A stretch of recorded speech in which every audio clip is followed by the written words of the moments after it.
Good afternoon, Canastota. I'm Sean Becerra, Superintendent of Canastota Central Schools, and this is episode 2 of our new video update series. Last week, we talked about our food service plan, and I'd like to give you a quick update on how that plan has unfolded over the last week. As of Thursday, April 16th, over 27,000 meals have been provided to our students, with an average of 647 students receiving meals on a daily basis since the school shutdown was put in place.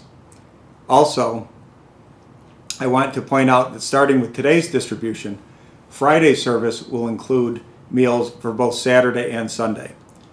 A special thank you goes out to our outstanding transportation and food service supervisors and staff members who continue to do an awesome job. Today, I'd like to update you on the second of the 3 requirements that schools must address, the continuity of learning plan, and also address the overall impact of the school shutdown. Let me start by outlining what we now know related to the academic impact. Just yesterday, we were informed that schools in New York are closed through at least May 15th. We also know that the state has taken the unusual steps to cancel 3-8 assessments for the 2019-20 school year and have canceled the June administration of the Regents exams. Please consult our website or contact our guidance office with specific questions related to the impact of these decisions. Last week, students received the Phase 2 instructional materials distribution from their teachers to support continued learning during this shutdown period. It is important to note that many students and families are receiving work electronically, but we also ensured that hard copy is available for anyone who needs it. We realize that it's difficult for students to not have direct contact with their teachers, but our instructional staff is working hard to interact with families through phone calls, group meetings, and through email. We are attempting to contact every family through a personal phone call at least once per week to see how everything is going and if we can assist in some way. If you have a question, don't hesitate to contact the main office or guidance office of your child's school. We're here to support you in any way that we can. A lot of questions remain, including when will we go back to school, what will happen after graduation, and what about the rest of the end of year events. As soon as we have more specific information on those subjects, we'll share this with you. I can also tell you that we'll soon be sharing what our grading plan will look like for the 4th marking period. I can assure you that we're putting together a plan that is both fair to our students, but also ensures that students are held accountable for doing their best to continue to learn and to work with their teachers. More to come on this shortly. Finally, I want to talk about a tool that can help everyone become organized during these unconventional times.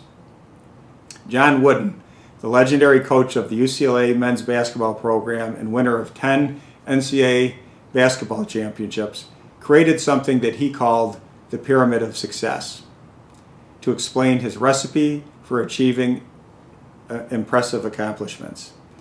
I've always been a huge fan of Coach Wooden, not only because I love to play and coach basketball, but because I admired how he became successful, because he was so no-nonsense, nothing fancy, just focused on doing the small things that over time lead to success. Coach Wooden himself was a stickler for detail.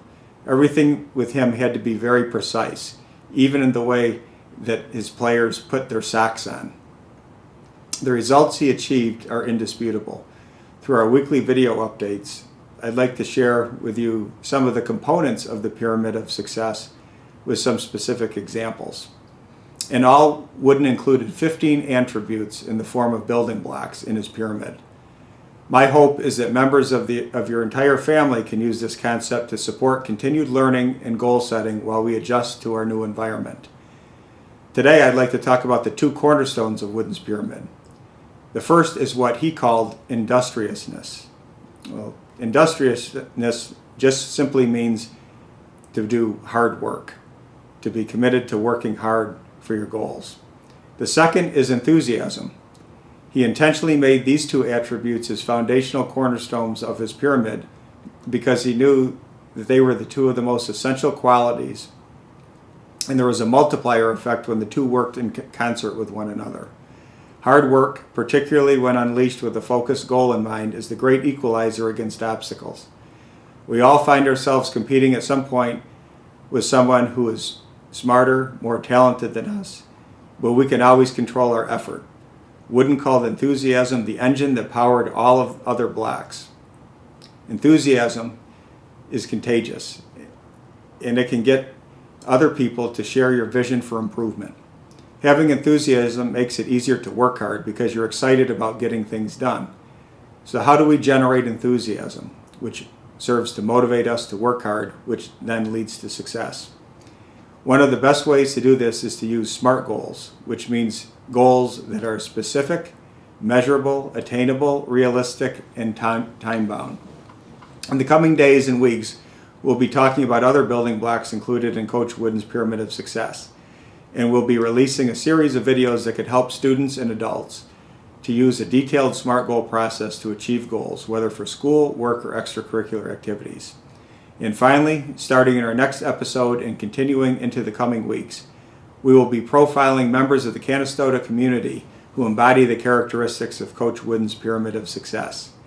Canastota is the hometown of champions. In our upcoming episodes, you're going to get to learn more about these impressive individuals who are such an important part of the Canastota community. So check out Coach Wooden's Pyramid if you get a chance, and send me some suggestions of people who are great examples of the qualities embodied in it, and we'll try to include their stories in upcoming updates.